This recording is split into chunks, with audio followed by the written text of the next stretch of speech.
इस सरल सर्किट की सहायता से हम एलईडी स्ट्रिप लाइट को धीमा या डिम कर सकते हैं और मैं आपको दिखाऊंगा कि यह सर्किट कैसे काम करता है, इसे कैसे डिजाइन करें और इसे प्रोफेशनल दिखने वाले प्रिंटेड सर्किट बोर्ड में कैसे बदलें। आप मेरे सर्किट बोर्ड की कॉपी भी डाउनलोड कर सकते हैं और अपना खुद का सर्किट बना सकते हैं। मैं आपके लिए वीडियो डिस्क्रिप्शन में इसका लिंक दे रहा हूं। मैं इसके लिए SMD 5050 एलईडी स्ट्रिप्स प्रयोग करने जा रहा हूं, जिसमें अपेक्षाकृत कम करंट की जरूरत होती है और अच्छी रोशनी देता है। इन्हें पैरेलल में जोड़ा गया है ताकि आप उसे मनचाही लंबाई तक काट सकें। कट के निशान वाली लाइन पर ही काटें। 81 LEDs प्रयोग करूंगा, जो 9 LED की 9 स्ट्रिप में विभाजित है। इन्हें जोड़ने के लिए छोटी लंबाई के तारों को काटकर पॉजिटिव को पॉजिटिव से और नेगेटिव को नेगेटिव से जोड़ते हुए उन्हें सोल्डर कर देंगे। इससे हमें LED पैनल मिल जाएगा। जब हम इसे 12 वोल्ट की DC सप्लाई से कनेक्ट करते हैं तो देखते हैं कि यह लगभग 1.3 एम्प्स का करंट खींचता है। जैसे ही हम वोल्टेज कम करते हैं, लाइट धीमी हो जाती है और करंट भी कम हो जाता है। मैनुअली ऑन और ऑफ करने के लिए हम स्विच का प्रयोग कर सकते हैं, लेकिन इसके बजाय इसे ऑटोमेट करने के लिए हम मॉसफेट का प्रयोग करेंगे, जो मूल रूप से एक इलेक्ट्रॉनिक स्विच है जो बस गेट पिन पर वोल्टेज देने पर इसे प्रति सेकंड सैकड़ों या हजारों बार ऑन और ऑफ कर सकता है। मैं IRF Z44N MOSFET प्रयोग करने जा रहा हूं, क्योंकि यह वोल्टेज और करंट को संभाल सकता है और इसका ड्रेन सोर्स ऑन रेजिडेंस कम है। इस ट्यूटोरियल के लिए हम Altium डिजाइनर का प्रयोग करेंगे, जो इस वीडियो के स्पॉन्सर भी हैं। हमारे सभी दर्शक नीचे वीडियो डिस्क्रिप्शन में दिए गए लिंक से इस सॉफ्टवेयर का मुफ्त ट्रायल प्राप्त कर सकते हैं। तो हम एक नया प्रोजेक्ट शुरू करते हैं और इसमें कंपोनेंट जोड़ना शुरू कर देते हैं। कंपोनेंट हमें सप्लायर वेबसाइट पर मिल जाएंगे। मैं माउजर का प्रयोग कर रहा हूं। आप अपनी पसंद से कोई भी साइट प्रयोग कर सकते हैं। मुझे मॉसफेट मिल गया है। अब इसका पार्ट नंबर लेकर लाइब्रेरी लोडर में पेस्ट कर देंगे, जो एक एड ऑन है। फिर सर्च पर क्लिक करेंगे। यह कंपोनेंट को ढूंढ देगा और मैं ऐड टू डिजाइन पर क्लिक करूंगा। मैं कुछ टर्मिनल ब्लॉक भी ऐड करने जा रहा हूं, एक पावर सप्लाई के लिए, एक स्विच के लिए और एक LED स्ट्रिप लाइट को कनेक्ट करने के लिए। पावर सप्लाई टर्मिनल को ग्राउंड से जोड़ते हैं और फिर पॉजिटिव टर्मिनल को स्विच से। उसके बाद स्विच आउटपुट को LED टर्मिनल से। फिर LED रिटर्न टर्मिनल को मॉसफेट ड्रेन पिन से जोड़ते हैं। मॉसफेट सोर्स पिन को ग्राउंड से जोड़ा जाता है।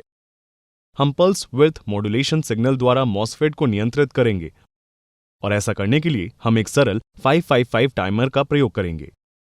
यह एक इंटीग्रेटेड सर्किट है, जिसका अर्थ है कि अंदर कई कंपोनेंट्स को जोड़कर एक अकेला कंपोनेंट बनाया जाता है। यह डिजाइनर के तौर पर हमारे काम को आसान बनाता है।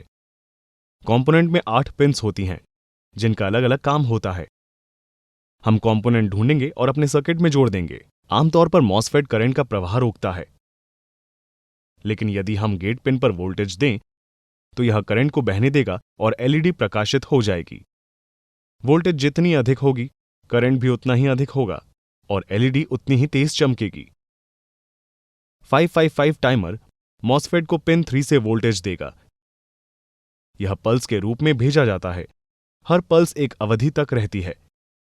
इस अवधि के दौरान एक सेगमेंट ऐसा होगा जिसमें सिग्नल ऑन होगा तो वोल्टेज चालू रहेगा, और कुछ समय के लिए यह ऑफ होगा तो वोल्टेज नहीं रहेगा।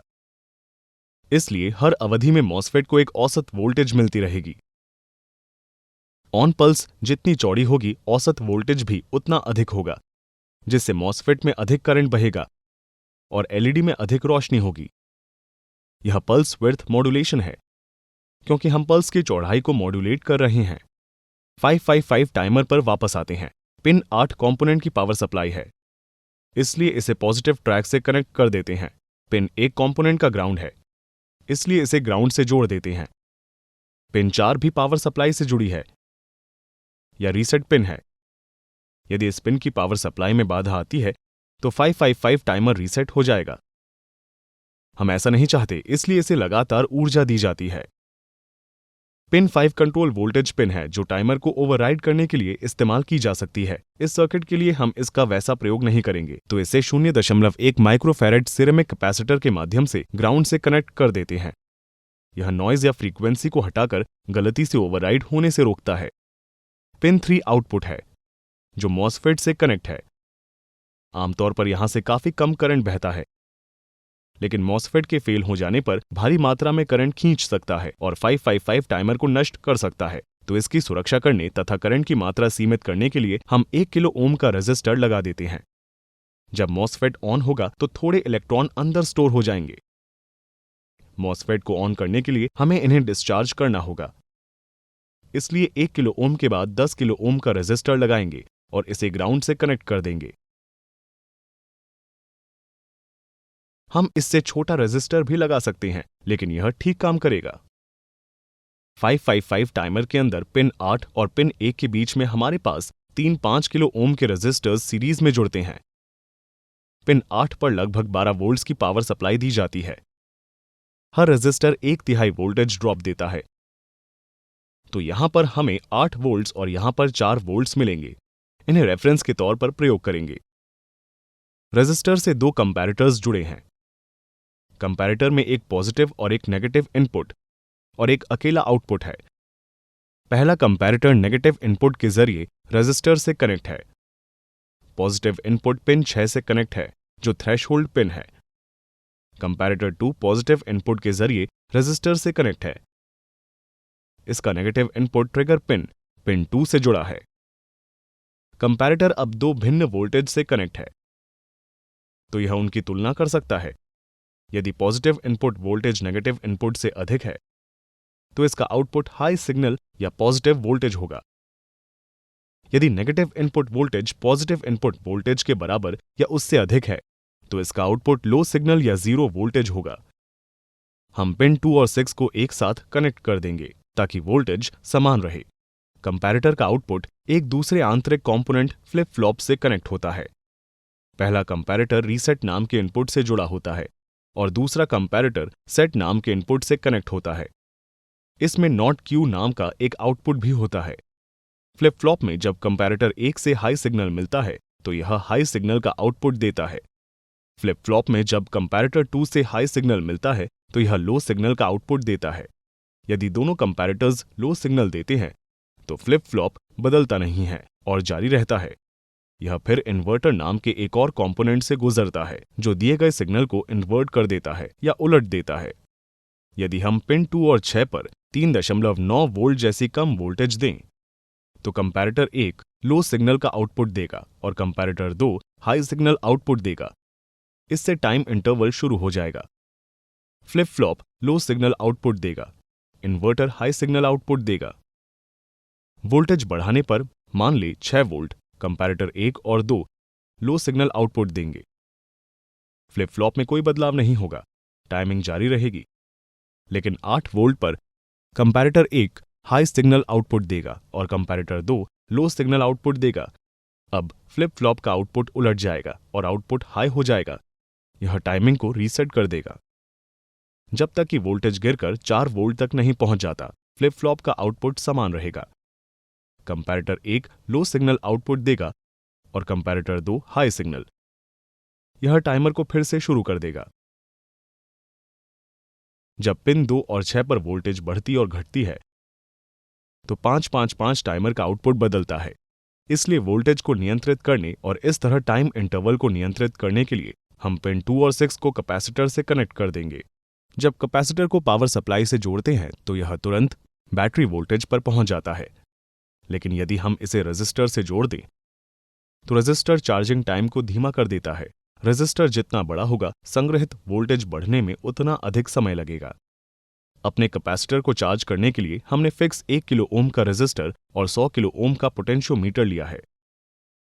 पोटेंशियोमीटर एक वेरिएबल रेजिस्टर, जिससे हम कैपेसिटर के चार्जिंग टाइम को बदल सकते हैं।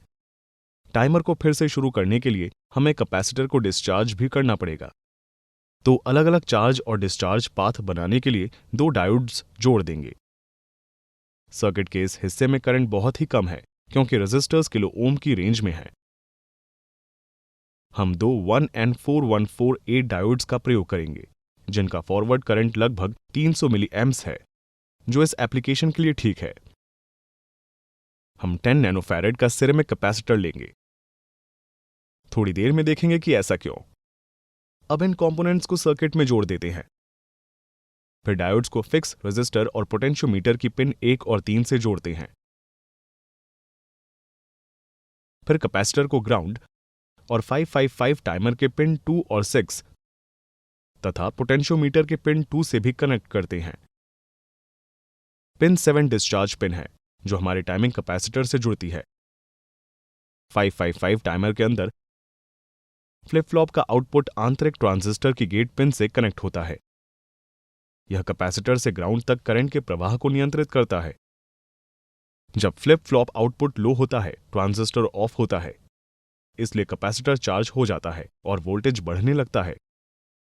जब वोल्टेज इतनी बढ़ जाती है कि फ्लिप फ्लॉप का आउटपुट हाई हो जाए तो ट्रांजिस्टर ऑन हो जाता है, जिससे कैपेसिटर डिस्चार्ज होने लगता है और वोल्टेज कम हो जाती है।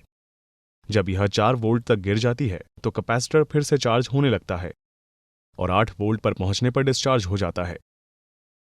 चार्जिंग के समय करंट रेजिस्टर, डायोड और पोटेंशियोमीटर की बाएं हिस्से से होकर कैपेसिटर तक बहता है। फ्लिप फ्लॉप का आउटपुट लो है, इसलिए डिस्चार्ज ट्रांजिस्टर ऑफ है। पिन 3 हाई सिग्नल आउटपुट देता है। जब कैपेसिटर 8 वोल्ट तक चार्ज हो जाता है, फ्लिप फ्लॉप आउटपुट हाई हो जाता है, जिससे ट्रांजिस्टर ऑन हो जाता है और पोटेंशियोमीटर के दाएं हिस्से और डायोड से कैपेसिटर डिस्चार्ज हो जाता है। पिन 3 लो सिग्नल आउटपुट देता है। ट्रांजिस्टर ऑन रहता है ताकि कैपेसिटर 4 वोल्ट तक डिस्चार्ज हो जाए, जहां फ्लिप फ्लॉप फिर से उलट जाएगा, ट्रांजिस्टर को ऑफ कर देगा, जिससे टाइमिंग फिर से शुरू हो जाएगी। यह साइकिल लगातार चलता रहता है। कैपेसिटर चार्ज और डिस्चार्ज होने से सॉ टूथ वेव बनती है और 555 टाइमर आउटपुट स्क्वायर वेव होती है जो पल्स विड्थ मॉड्यूलेटेड है। हमने 10 नैनोफैरेड कैपेसिटर का प्रयोग किया है, लेकिन ऐसा जरूरी नहीं है। यदि इन सूत्रों का प्रयोग 50% पोटेंशियोमीटर पर चार्ज और डिस्चार्ज टाइम की गणना करने के लिए किया जाए तो हम देखेंगे कि हर साइकिल लगभग 0.69 मिलीसेकंड्स का है, जो हमें 1.4 किलोहर्ट्ज की फ्रीक्वेंसी देता है। मनुष्य की आंखें कम फ्रीक्वेंसी पर टिमटिमाती हुई रोशनी को पहचान लेती हैं। आपके घर की स्टैंडर्ड लाइट आमतौर पर 50 से 60 हर्ट्ज की होती है और उससे कहीं अधिक की फ्रीक्वेंसी पर काम कर रहे हैं, इसलिए उसे घटाने के लिए बड़ा कैपेसिटर लेंगे। उदाहरण के लिए, यदि हम 100 माइक्रोफैरेड कैपेसिटर का प्रयोग करें तो फ्रीक्वेंसी 0.14 हर्ट्ज हो जाएगी और हर साइकिल पूरा होने में 7 सेकंड लगेंगे, जो हमारे किसी काम का नहीं है। तो हमेशा ध्यान रखें कि यह आपकी डिजाइन पर कैसा प्रभाव डालेगा। अब यह काम करता है या नहीं, यह देखने के लिए एक साधारण प्रोटोटाइप बनाऊंगा। यह सही लग रहा है और मैं चमक भी एडजस्ट कर सकता हूं। तो अब पीसीबी डिजाइन को पूरा करते हैं। पीसीबी डिजाइन फाइल पर कंपोनेंट्स को इंपोर्ट करते हैं और थोड़ा समय बोर्ड पर कंपोनेंट्स को व्यवस्थित करने में देते हैं।